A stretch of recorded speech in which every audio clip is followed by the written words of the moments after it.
Se os audiolivros deste canal contribuíram de alguma forma para a sua vida, considere apoiar nosso trabalho com uma doação. Sua contribuição é essencial para que possamos continuar produzindo e compartilhando conteúdo de qualidade. O link para a doação via Pix está disponível na descrição. Obrigado. Capítulo 40. Uma fabricação.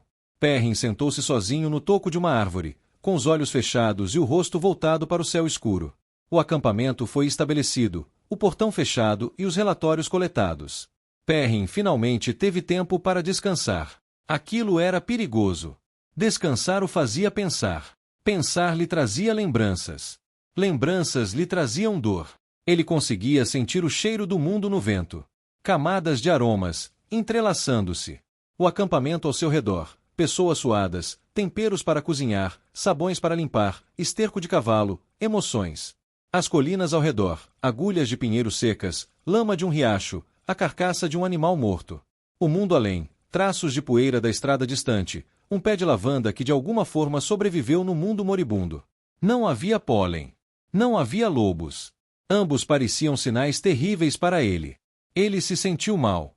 Fisicamente mal, como se seu estômago estivesse cheio de água lamacenta de pântano, musgo podre e pedaços de besouros mortos. Ele queria gritar. Queria encontrar o matador e matá-lo, socar o rosto do homem até que o sangue o engolisse. Passos se aproximaram. File. Perrin. Quer conversar. Ele abriu os olhos. Deveria estar chorando, gritando. Mas sentia tanto frio. Frio e fúria. Essas duas coisas não combinavam para ele. Sua tenda havia sido montada ali perto. Suas abas esvoaçavam ao vento. Ali perto, Gaul reclinava-se contra uma muda de couro. Ao longe, um dos ferreiros trabalhava até tarde. Toques suaves na noite. Eu falhei, File, sussurrou Perrin. Você pegou o terangreal, disse ela, ajoelhando-se ao lado dele. Você salvou o povo. E mesmo assim o matador nos venceu, disse ele, amargurado. Um bando de 5 de nós juntos não era suficiente para lutar contra ele. Perrin se sentirá assim quando encontrar a sua família morta, morta por Trollocs. Quantos a sombra tiraria dele até que isso terminasse? Hopper deveria estar seguro no sonho do lobo. Filhote tolo, filhote tolo. Teria mesmo havido uma armadilha para o exército de Perrin? O pico de sonho de matador poderia ter sido destinado a um propósito completamente diferente. Apenas uma coincidência. Não existem coincidências para Taveren. Ele precisava encontrar algo para fazer com sua raiva e sua dor. Levantou-se, virou-se e ficou surpreso ao ver quantas luzes ainda brilhavam no acampamento. Um grupo de pessoas esperava por perto, longe o suficiente para que ele não conseguisse distinguir seus cheiros especificamente. Aliandre em um vestido dourado. Berelan em azul. Ambos estavam sentados em cadeiras ao lado de uma pequena mesa de viagem de madeira, posta com uma lanterna. Elia sentou-se em uma pedra ao lado deles, afiando sua faca. Uma dúzia de homens dos 2 rios, viu Alcin, John Ayelin e Graior Frey entre eles, reuniam-se ao redor de uma fogueira, olhando para ele. Até Arganda e Galene estavam lá, falando baixinho. Eles deveriam estar dormindo, disse Perrin. Eles estão preocupados com você, disse File. Ela também cheirava a preocupação. E estão preocupados que você os mande embora, agora que os portais voltaram a funcionar. Tolos, sussurrou Perrin. Tolos por me seguirem. Tolos por não se esconderem. Você realmente queria que eles fizessem isso, disse File, irritada. Se esconderem em algum lugar enquanto a última batalha acontece? Você não disse que todos os homens seriam necessários? Ela tinha razão. Todos os homens seriam necessários. Ele percebeu que parte de sua frustração era não saber do que havia escapado. Ele havia escapado, mas de quê? Por que Hopper morrera? Desconhecer o plano do inimigo fez Perrin se sentir cego. Ele se afastou do toco, indo até onde Arganda e Galene conversavam. Traga-me o nosso mapa, disse ele. Da estrada de Gerrana. Arganda chamou Irshanin e lhe disse onde encontrar um. Irshanin saiu correndo, e Perrin começou a caminhar pelo acampamento. Em direção ao som de metal batendo em metal, o ferreiro trabalhando. Perrin pareceu atraído por ele. Os aromas do acampamento o cercavam, o céu rugindo acima dele. Os outros o seguiram. File, Berelan e Aliandre, os homens de 2 rios, Elias, Gaul. O grupo cresceu, e outros homens de 2 rios se juntaram a ele. Ninguém falou nada, e Perrin os ignorou, até encontrar Aemon trabalhando em uma bigorna, com uma das forjas puxadas por cavalos do acampamento instalada ao lado dele, queimando com uma luz vermelha. Irshanin alcançou Perrin quando ele chegou, carregando o mapa. Perrin o desenrolou, segurando à sua frente enquanto Aemon parava de trabalhar, com um olhar curioso. Arganda, Galene, disse Perrin. Me digam. Se vocês fossem preparar a melhor emboscada para um grupo grande se movendo por esta estrada em direção ao lugar, onde a colocariam? Aqui, disse Arganda sem hesitar, apontando para um local a várias horas de onde estavam acampados. Viu? A estrada vira para seguir um antigo leito de riacho seco. Um exército que passasse por lá estaria totalmente exposto a uma emboscada. Vocês poderiam atacá-los das alturas aqui e aqui. Galene assentiu. Sim. Este é marcado como um excelente lugar para um grupo grande acampar. Na base daquela colina, onde a estrada faz uma curva. Mas se alguém estiver lá em cima com a intenção de lhes fazer mal, vocês podem não acordar de manhã. Arganda assentiu. As colinas elevavam-se com topo plano ao norte da estrada. O antigo leito do rio havia aberto um caminho largo e plano que se estendia para o sul e oeste. Dava para acomodar um exército naquelas colinas. O que é isso? Perguntou Perrin, apontando para algumas marcas ao sul da estrada. Ruínas antigas, disse Arganda. Nada de relevante, estão degradadas demais para oferecer cobertura. São apenas algumas pedras cobertas de musgo. Perrin assentiu. Algo estava se formando para ele. Grad e Neald estão dormindo? Perguntou. Não, disse Berelain. Eles disseram que queriam ficar acordados, só por precaução. Acho que seu humor os assustou. Mandem chamá-los, disse Perrin para ninguém em particular. Um deles precisa verificar o exército do Manto Branco. Lembro-me de alguém me dizendo que eles tinham desmontado o acampamento. Ele não esperou para ver se a ordem fora seguida. Aproximou-se da forja e pousou a mão no ombro de Aemon. Durma um pouco, Aemon. Preciso de algo para trabalhar. Ferraduras, é. O homem assentiu, parecendo perplexo. Perrin pegou o avental e as luvas do homem, e Aemon partiu. Perrin pegou o seu próprio martelo. O martelo que lhe fora dado em Tyr, o martelo que fora usado para matar, mas que não era usado para criar há muito tempo. O martelo podia ser uma arma ou uma ferramenta. Perrin tinha uma escolha, assim como todos que o seguiam. Hopper tinha uma escolha. O lobo fizera essa escolha, arriscando mais em defesa da luz do que qualquer humano, exceto Perrin, jamais compreenderia. Perrin usou a pinça para retirar um pequeno pedaço de metal das brasas e o colocou na bigorna. Levantou o braço e começou a bater. Fazia muito tempo que ele não encontrava uma forja. Aliás, a última vez que se lembrava de ter feito algum trabalho substancial em uma foi em Tyr, naquele dia tranquilo em que deixou suas responsabilidades por um curto período e trabalhou naquela ferraria. Você é como um lobo, marido. Faile lhe dissera isso, referindo-se ao quão focado ele se tornará. Isso era coisa de lobos. Eles podiam conhecer o passado e o futuro, mas ainda assim manter a atenção na caça. Será que ele conseguiria fazer o mesmo? Permitir-se ser consumido quando necessário, mas ainda assim manter o equilíbrio em outras áreas da vida? O trabalho começou a absorvê-lo. O bater rítmico do martelo no metal. Ele achatou o pedaço de ferro, ocasionalmente devolvendo as brasas e pegando outro, trabalhando em várias ferraduras ao mesmo tempo. Tinha as medidas por perto para os tamanhos do que era necessário. Lentamente, dobrou o metal contra a lateral da bigorna, moldando, seus braços começaram a suar, seu rosto aquecido pelo fogo e pelo trabalho. Neald e Grad chegaram, junto com os sábios e Mazuri. Enquanto Perrin trabalhava, notou que eles estavam enviando Sulin por um portal para verificar os mantos brancos. Ela retornou pouco tempo depois, mas atrasou seu relatório, pois Perrin estava ocupado com seu trabalho. Perrin ergueu uma ferradura e franziu a testa. Não era um trabalho difícil o suficiente. Era relaxante, sim, mas hoje ele queria algo mais desafiador. Sentia a necessidade de criar, como se para equilibrar a destruição que vira no mundo, a destruição que ajudara a criar. Havia vários pedaços de aço bruto empilhados ao lado da forja, um material mais fino do que usado para ferraduras. Provavelmente estavam esperando para serem transformados em espadas para os antigos refugiados. Perrin pegou vários pedaços de aço e os transformou em brasas. Esta forja não era tão boa quanto a que ele estava acostumado. Embora tivesse um fole e 3 barris para têmpera, o vento resfriava o metal, e as brasas não esquentavam tanto quanto ele gostaria.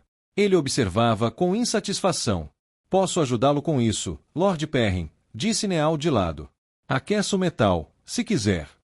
Perrin olhou para ele e assentiu. Ele pegou um pedaço de aço e o segurou com a pinça.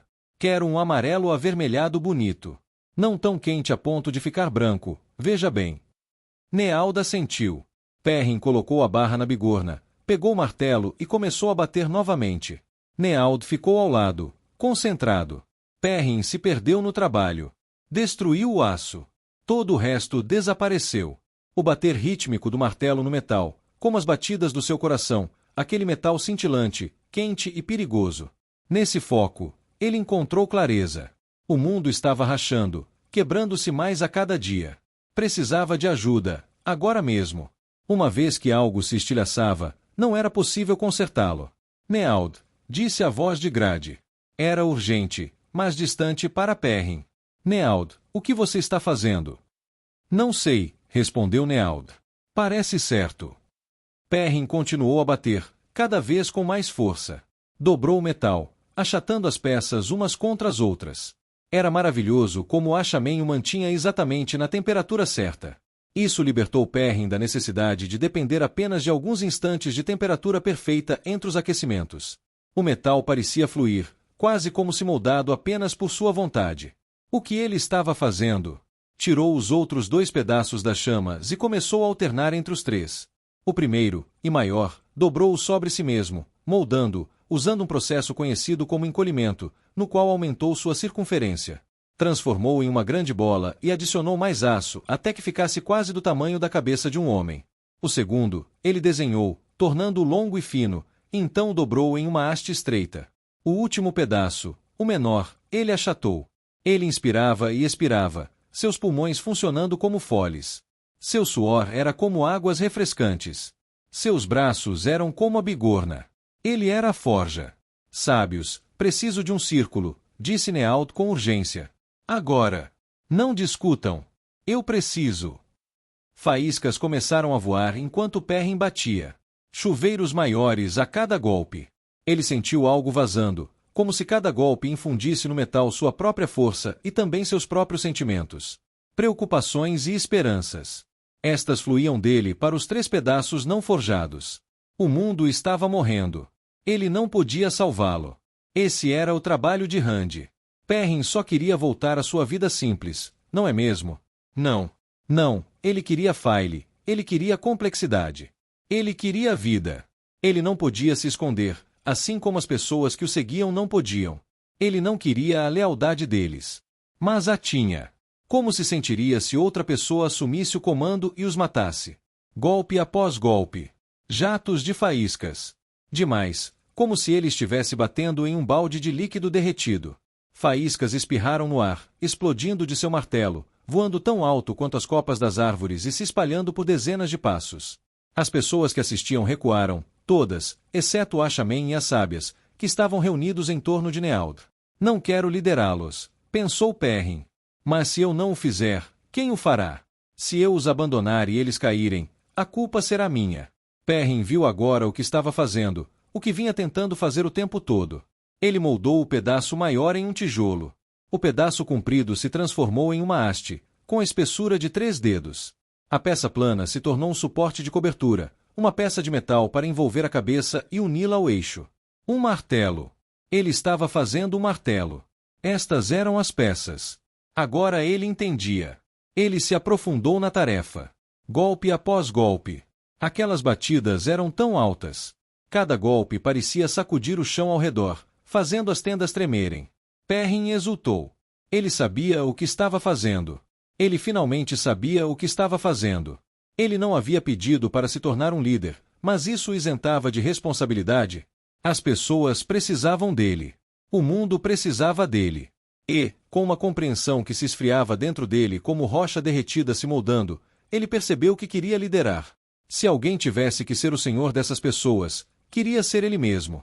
Porque fazer você mesmo era a única maneira de garantir que fosse bem feito. Ele usou o cinzel e a vara, abrindo um buraco no centro da cabeça do martelo, depois agarrou o cabo e, erguendo-o bem acima da cabeça, o cravou no lugar com força. Pegou o suporte, apoiou o martelo sobre ele e o moldou. Poucos momentos antes, esse processo havia alimentado sua raiva. Mas agora parecia despertar sua resolução, sua determinação. O metal era algo vivo. Todo ferreiro sabia disso. Uma vez aquecido, enquanto você o trabalhava, ele vivia. Ele pegou seu martelo e cinzel e começou a moldar padrões, sulcos, modificações. Ondas de faísca saíam dele, o tilintar do martelo cada vez mais forte, cada vez mais alto, soando como sinos. Ele usou seu cinzel em um pequeno pedaço de aço para moldar uma forma, depois o colocou sobre o martelo. Com um rugido, ele ergueu o velho martelo uma última vez sobre a cabeça e bateu no novo, imprimindo a ornamentação na lateral do martelo. Um lobo saltando.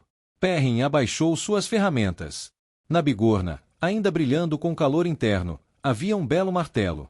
Uma obra além de tudo o que ele já havia criado, ou imaginado que pudesse criar. Tinha uma cabeça grossa e poderosa, como uma marreta ou um martelo, mas a parte traseira era em forma de cruz e achatada. Como uma ferramenta de ferreiro. Tinha mais de 1 metro de altura, talvez mais, um tamanho enorme para um martelo daquele tipo. O cabo era todo de aço, algo que ele nunca tinha visto em um martelo antes. Perrin o pegou, conseguiu levantá-lo com uma mão, mas com dificuldade. Era pesado. Sólido. A ornamentação tinha um padrão achurado com um lobo saltando estampado em um dos lados. Parecia Hopper. Perrin tocou-o com o polegar calejado, e o metal se acalmou. Ainda estava quente ao toque, mas não o queimou. Ele se virou para olhar e ficou surpreso com o tamanho da multidão que o observava. Os homens de 2 rios estavam na frente, Jori Congar, Azialtone, Viu-Alcin e centenas de outros. Guialdenses, Cairienos, Andoranos, Maieners. Observando, em silêncio. O chão ao redor de Perrin estava enegrecido pelas faíscas que caíam, gotas de metal prateado se espalhavam dele como um raio de sol. Neald caiu de joelhos, ofegante, com o rosto coberto de suor. Grade e as mulheres do círculo sentaram-se, parecendo exaustos. Todos os 6 sábios se juntaram. O que eles fizeram? Perrin sentia-se exausto, como se toda sua força e emoção tivessem sido forjadas no metal. Mas não conseguia descansar. Viu? Semanas atrás, eu lhe dei uma ordem. Queime os estandartes que ostentavam a cabeça de lobo. Você obedeceu. Queimou todos. Viu-Alcin encontrou seus olhos e então olhou para baixo, envergonhado. Lord Perrin, eu tentei. Luz, eu não consegui. Guardei uma. Aquela que ajudei a costurar. Vai buscar, Viu, disse Perrin. Sua voz soava como aço. Viu correu, cheirando a medo. Voltou logo em seguida, trazendo um pano dobrado, branco com uma borda vermelha. Perrin o pegou e o segurou com uma mão reverente, o martelo na outra. Olhou para a multidão. Faile estava lá, com as mãos entrelaçadas à frente. Ela exalava esperança. Podia ver dentro dele. Ela sabia. Eu tentei mandá-los embora, anunciou Perrin à multidão. Vocês não quiseram ir. Eu tenho falhas. Vocês precisam saber disso. Se marcharmos para a guerra, não serei capaz de proteger todos vocês. Cometerei erros. Ele olhou para a multidão, encontrando os olhares daqueles que estavam ali. Cada homem ou mulher que ele olhava assentiu silenciosamente. Sem arrependimentos, sem hesitações. Eles assentiram. Perrin respirou fundo. Se você deseja isso, aceitarei seus juramentos. Eu o liderarei. Eles o aplaudiram. Um enorme rugido de excitação. Olhos dourados. Olhos dourados o lobo. Até a última batalha. Taishar Manetheren. Viu? Berrou Perrin, erguendo a bandeira. Levantem esta bandeira bem alto. Não a retirem até que a última batalha seja vencida. Eu marcho sob o símbolo do lobo. O resto de vocês, levantem o acampamento. Preparem todos os soldados para lutar. Temos outra tarefa esta noite. O jovem pegou a faixa e a desdobrou. Jori e Aziz se juntaram a ele e a seguraram para que não tocasse o chão. Eles a ergueram bem alto, correndo para pegar um mastro. O grupo se dispersou, homens correndo de um lado para o outro, gritando chamado. Perrin pegou Faile pela mão enquanto ela caminhava até ele. Ela cheirava satisfeita. Então é isso. Chega de reclamar, prometeu. Eu não gosto disso. Mas também não gosto de matar. Farei o que for preciso. Olhou para a bigorna, enegrecida pelo trabalho. Seu velho martelo, agora gasto e amassado, jazia sobre ela. Sentia-se triste por deixá-la, mas já havia tomado sua decisão. O que você fez, Neald? Perguntou ele enquanto Ashamen, ainda pálido, se levantava cambaleante. Perrin ergueu um novo martelo, exibindo trabalho magnífico. Não sei, meu senhor, disse Neaud. É que, bem, foi como eu disse. Parecia certo. Eu vi o que fazer, como inserir as tramas no próprio metal. Parecia atraí-las, como um oceano bebendo a água de um riacho. Ele corou, como se achasse aquilo uma figura de linguagem tola. Parece certo, disse Perrin. Precisa de um nome, este martelo. Você conhece bem a língua antiga? Não, meu senhor. Perrin olhou para o lobo impresso na lateral. Alguém sabe como se diz aquele que plana? Eu não. Malenir, disse Berelain, levantando-se de onde estava observando. Malenir, repetiu Perrin. Parece certo. Sulin. E os mantos brancos? Eles montaram acampamento, Perrin Aibara, respondeu a donzela. Mostre-me, disse ele, gesticulando para o mapa de Arganda. Ela apontou o local, um pedaço de terra na encosta de uma colina, com elevações ao norte, uma estrada vindo do nordeste, contornando o sul das elevações, seguindo o antigo leito do rio, e então curvando-se para o sul ao atingir o acampamento perto da colina. Dali, a estrada seguia em direção ao lugar, mas o acampamento era protegido do vento por dois lados. Era um local perfeito para acampar, mas também um lugar perfeito para uma emboscada. Aquele que Arganda e Galene haviam indicado. Ele olhou para aquela passagem e acampamento, pensando no que tinha acontecido nas últimas semanas.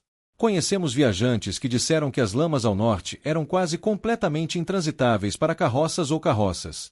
Um rebanho de ovelhas correndo à frente da matilha em direção às mandíbulas de uma fera. Faile e os outros, caminhando em direção a um penhasco. Luz. Grade, Neaud, disse Perrin. Vou precisar de outro portal. Vocês conseguem? Acho que sim, disse Neaud. Só nos dê alguns minutos para recuperar o fôlego. Muito bem. Posicionem-no aqui. Perrin apontou para as alturas acima do acampamento dos mantos brancos. Gaul. Como de costume, o homem Aiel esperava por perto. Ele se aproximou. Quero que vocês vão falar com Danil, Arganda e Galene. Quero que todo o exército atravesse o mais rápido possível, mas eles devem ficar em silêncio. Vamos nos mover com o máximo de furtividade que um exército deste tamanho conseguir. Gaul assentiu e saiu correndo. Galene ainda estava por perto. Gaul começou a falar com ele. Faile observava Perrin, com um olhar curioso e um pouco ansioso. O que você está planejando, marido? É hora de eu liderar, disse Perrin. Olhou uma última vez para seu velho martelo e pôs os dedos em seu cabo. Então, ergueu Malenir no ombro e se afastou, os pés estalando em gotas de aço endurecido. A ferramenta que ele deixou para trás foi o martelo de um simples ferreiro. Essa pessoa sempre faria parte de Perrin, mas ele não podia mais se dar ao luxo de deixá-lo liderar. De agora em diante, ele carregaria o martelo de um rei. Faile passou os dedos pela bigorna enquanto Perrin se afastava, dando novas ordens para preparar o exército. Será que ele se dava conta da sua aparência, parado em meio àquelas chuvas de faíscas, com cada golpe do martelo fazendo o aço à sua frente pulsar e ganhar vida? Seus olhos dourados brilhavam tanto quanto o aço. Cada pancada do martelo era quase ensurdecedora. Faz muitos séculos que esta terra não vê a criação de uma arma de poder forjado, disse Berelain. A maioria dos outros havia partido para seguir as ordens de Perrin, e os dois estavam sozinhos, exceto Galene, que estava por perto, estudando o mapa enquanto esfregava o queixo. É um talento forte que o jovem acabou de exibir. Isso será útil. O exército de Perrin terá lâminas de poder forjado para fortalecê-los. O processo pareceu muito exaustivo, disse Faile. Mesmo que Neaud consiga repetir o que fez, duvido que tenhamos tempo para fabricar muitas armas. Toda pequena vantagem ajuda, disse Berelain. Este exército que seu marido forjou será algo incrível. Taveren está trabalhando aqui. Ele reúne homens, e eles aprendem com velocidade e habilidade incríveis. Talvez, disse Faile, caminhando lentamente ao redor da bigorna, mantendo os olhos em Berelain, que a contornava à sua frente. Qual era o jogo de Berelain aqui? Então precisamos falar com ele, disse Berelain. Fazê-lo desistir desse curso de ação. Esse curso de ação? Perguntou Faile, genuinamente confusa. Berelain parou, com os olhos brilhando com alguma coisa. Ela parecia tensa. Ela está preocupada, pensou Faile. Profundamente preocupada com alguma coisa. Lord Perrin não deve atacar os mantos brancos, disse Berelain. Por favor, você precisa me ajudar a persuadi-lo. Ele não vai atacá-los, disse Faile. Ela tinha quase certeza disso. Ele está armando uma emboscada perfeita, disse Berelain. Ashamen usará o poder único, arqueiros de 2 rios para atirar das alturas no acampamento dos filhos. Cavalaria para descer e varrer depois. Ela hesitou, parecendo magoada. Ele armou tudo perfeitamente. Disse a eles que, se ele e Damodred sobrevivessem à última batalha, ele se submeteria à punição. Mas Perrin vai garantir que os mantos brancos não cheguem à última batalha. Ele pode manter seu juramento dessa forma, mas também evitar se entregar. Faile balançou a cabeça. Ele jamais faria isso, Berelain. Tem certeza? Perguntou Berelain. Certeza absoluta. Faile hesitou. Perrin vinha mudando ultimamente. A maioria das mudanças eram positivas, como sua decisão de finalmente aceitar a liderança. E a emboscada de que Berelain falava faria um sentido perfeito e implacável. Mas também estava errado. Terrivelmente errado. Perrin não faria isso, por mais que tivesse mudado. Disso, Faile tinha certeza. Sim, disse ela. Fazer uma promessa a Galad e depois massacrar os mantos brancos dessa maneira destruiria Perrin. Ele não pensa assim. Não vai acontecer. Espero que você esteja certa, disse Berelain. Eu esperava que algum tipo de acordo pudesse ser alcançado com o comandante deles antes de partirmos. Um manto branco. Luz. Ela não poderia ter escolhido um dos nobres do acampamento para dar atenção? Um que não fosse casado. Você não é muito boa em escolher homens, não é, Berelain? As palavras simplesmente escaparam. Berelain se virou para Faile, com os olhos arregalados de choque ou raiva. E quanto ao Perrin? Uma péssima partida para você, disse Faile, fungando. Você demonstrou isso esta noite, pelo que acha que ele é capaz. O quão bom ele era em termos de jogo é irrelevante. Ele me foi prometido. Por quem? O Senhor Dragão, disse Berelain. O quê? Eu vim até o dragão renascido na Pedra de Tyr, disse ela. Mas ele não me aceitou, ele até ficou furioso com as minhas investidas. Percebi que ele, o dragão renascido, pretendia se casar com uma dama muito superior, provavelmente Elaine Traca. Faz sentido, ele não pode conquistar todos os reinos pela espada, alguns terão que vir até ele por meio de alianças. Andor é muito poderoso, é governado por uma mulher e seria vantajoso mantê-lo por meio de casamento. Perrin diz que Rand não pensa assim, Berelain, disse Faile. Não é tão calculista. É minha inclinação também, pelo que sei sobre ele. E você diz a mesma coisa sobre o Perrin.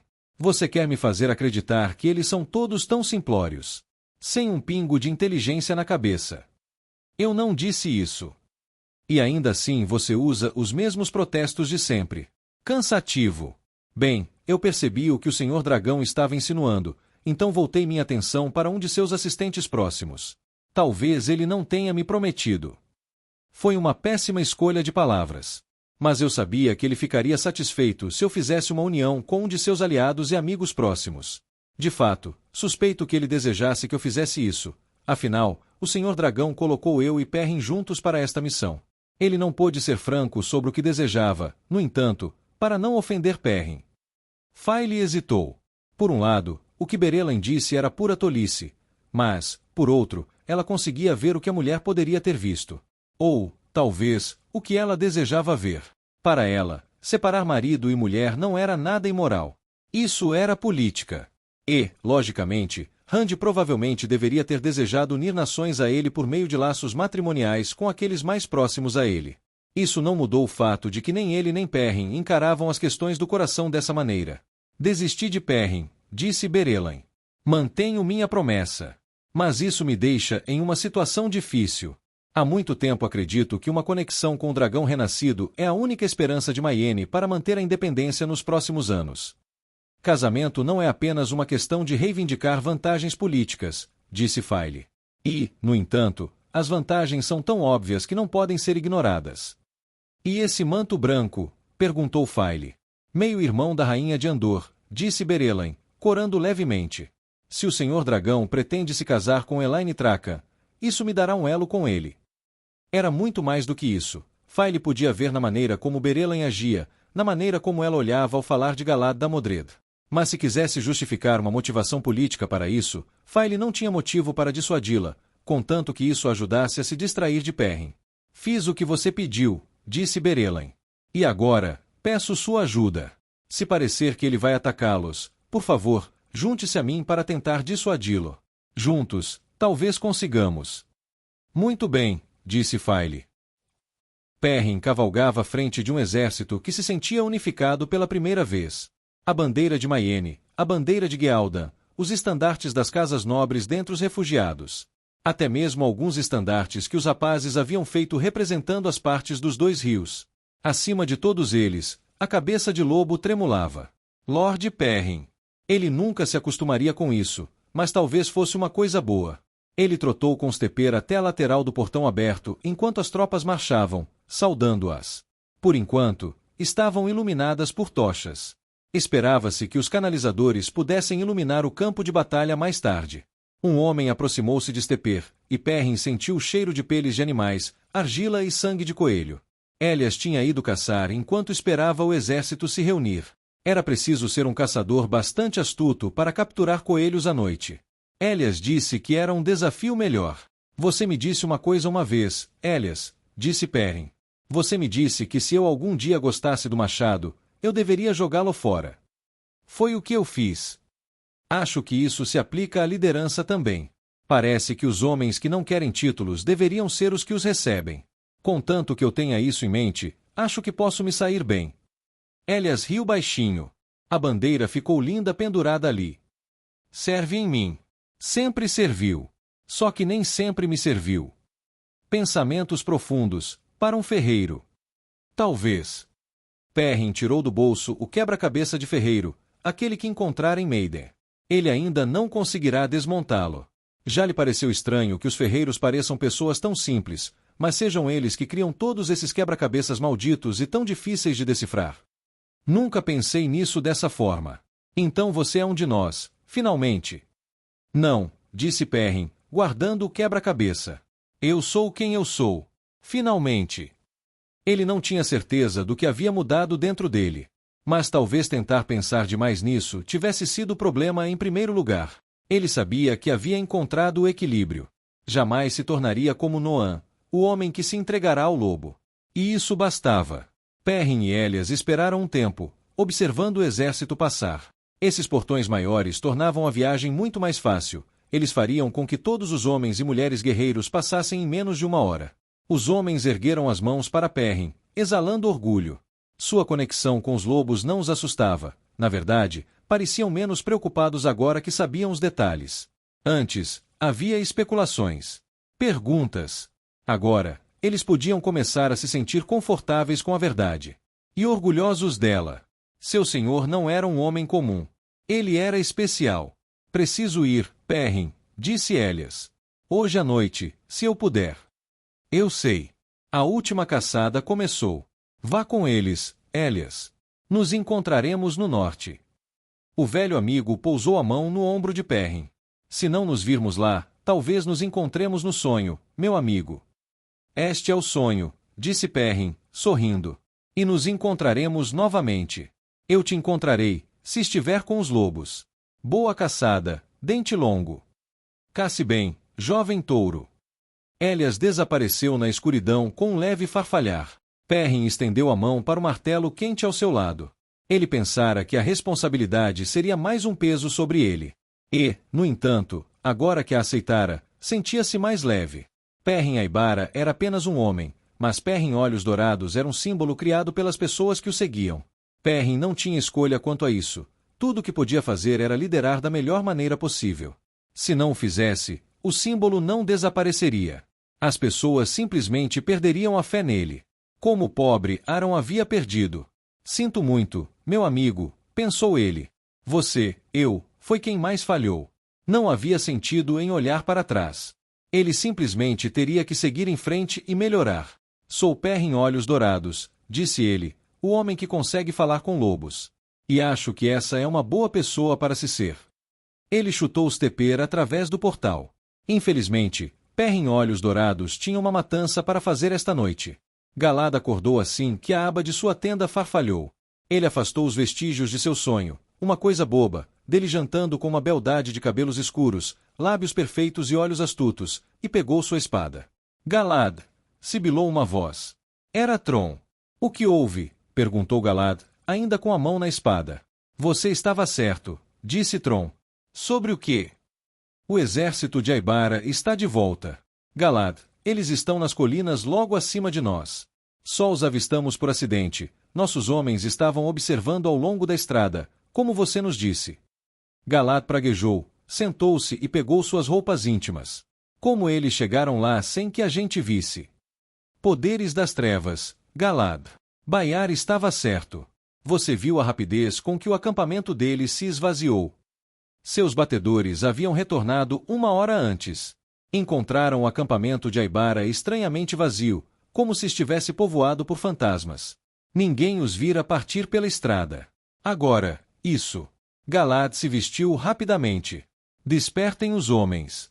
Vejam se conseguem fazer isso discretamente. Vocês foram sábios em não trazer luz, isso poderia ter alertado o inimigo. Mandem os homens vestirem suas armaduras dentro das tendas. Sim, meu senhor capitão comandante, disse Tron. Um farfalhar acompanhou sua partida. Galad correu para se vestir. O que eu fiz? A cada passo, ele se mostrará confiante em suas escolhas, mas era para lá que elas o levavam. Aibara, posicionado para atacar, os homens de Galad dormindo. Desde que Morgase retornará, Galad sentia seu mundo ruir. O que era certo não estava mais claro para ele, não como antes. O caminho à frente parecia nebuloso. Devíamos nos render, pensou ele, afixando a capa sobre a cota de malha. Mas não. Filhos da luz nunca se rendem aos amigos das trevas. Como pude pensar isso? Eles tinham que morrer lutando. Mas o que isso resultaria? O fim dos filhos, mortos antes do início da última batalha. As abas de sua tenda farfalharam novamente, e ele sacou sua espada, pronto para atacar. Galad, disse Baiar, você nos matou. Todo o respeito desapareceu de sua voz. A acusação deixou Galad nervoso. Aqueles que andam na luz não devem se responsabilizar pelas ações daqueles que seguem a sombra. Uma citação de Lotair Mantelar. Agi com honra. Você deveria ter atacado em vez de passar por aquele julgamento ridículo. Teríamos sido massacrados. Ele tinha Aes Sedai, Aiel, homens que podiam canalizar, mais soldados do que nós e poderes que não compreendemos. A luz teria nos protegido. E se isso for verdade, nos protegerá agora, disse Galad, com a confiança fortalecida. Não, disse Baiar, num sussurro raivoso. Nós nos levamos a isso. Se cairmos, será merecido. Ele saiu com um farfalhar de abas. Galad ficou parado por um momento, depois afivelou a espada. Recriminação e arrependimento esperariam. Ele precisava encontrar um jeito de sobreviver aquele dia, se é que havia um jeito. Ficar nas tendas até o ataque começar, então surpreenda Aibara avançando em massa, e... Não. Aibara começaria com flechas, fazendo chover morte sobre as tendas. Seria a melhor maneira de tirar vantagem de seu terreno elevado e de seus arqueiros longos. A melhor coisa a fazer era equipar os homens com armaduras, e em seguida, fazê-los sair das tendas juntos a um sinal e correr para os cavalos. Os filhos poderiam formar uma muralha de lanças na base das colinas. Aibara poderia arriscar-se a fazer a cavalaria descer a encosta íngreme que levava à elevação, mas os lanceiros poderiam atrapalhar essa manobra. Arqueiros ainda seriam um problema. Escudos ajudariam. Um pouco. Ele respirou fundo e caminhou noite adentro para dar as ordens. Assim que a batalha começar, disse Perrin, quero que vocês 3 recuem para um lugar seguro. Não tentarei mandá-los de volta para Andor. Sei que não iriam. Mas vocês não devem participar da batalha. Fiquem atrás das linhas de batalha e na retaguarda. Faile olhou para ele. Ele montou em sua montaria, olhando para frente. Eles estavam no topo das colinas, com o último membro de seu exército emergindo dos portões posicionados atrás. Jori Congar segurava uma lanterna blindada para Perrin. Ela emitia uma luz muito tênue ao local. Claro, meu senhor, disse Berelain suavemente. Então, peço que vocês façam um juramento, disse Perrin, ainda olhando para frente. Você e Aliandre, Berelain. Faile, vou simplesmente pedir e torcer. Você tem meu juramento, meu senhor, disse Aliandre. A voz de Perrin era tão firme, e isso preocupou Faile. Será que Berelain estaria certo? Ele iria atacar os mantos brancos. Eles eram um elemento imprevisível, apesar de toda sua apologia de querer lutar na última batalha. Podiam causar mais mal do que bem. Além disso, a Liandre era suzerana de Perrin, e os mantos brancos estavam em seu reino. Quem sabia o dano que causariam antes de partirem? Além disso, havia a futura espada do julgamento de Galad. Meu senhor, disse Berelain, parecendo preocupado. Por favor, não faça isso. Só estou fazendo o que preciso, disse Perrin, olhando para a estrada que seguia em direção a Gerrana. Aquela não era a direção dos mantos brancos. Estavam logo ao sul da posição de Perrin. Perrin, disse Faile, olhando para Berelain. O que você está? Um homem emergiu de repente das sombras, sem emitir nenhum som, apesar da vegetação rasteira seca. Perrin Aibara, disse Gaul. Os mantos brancos sabem que estamos aqui.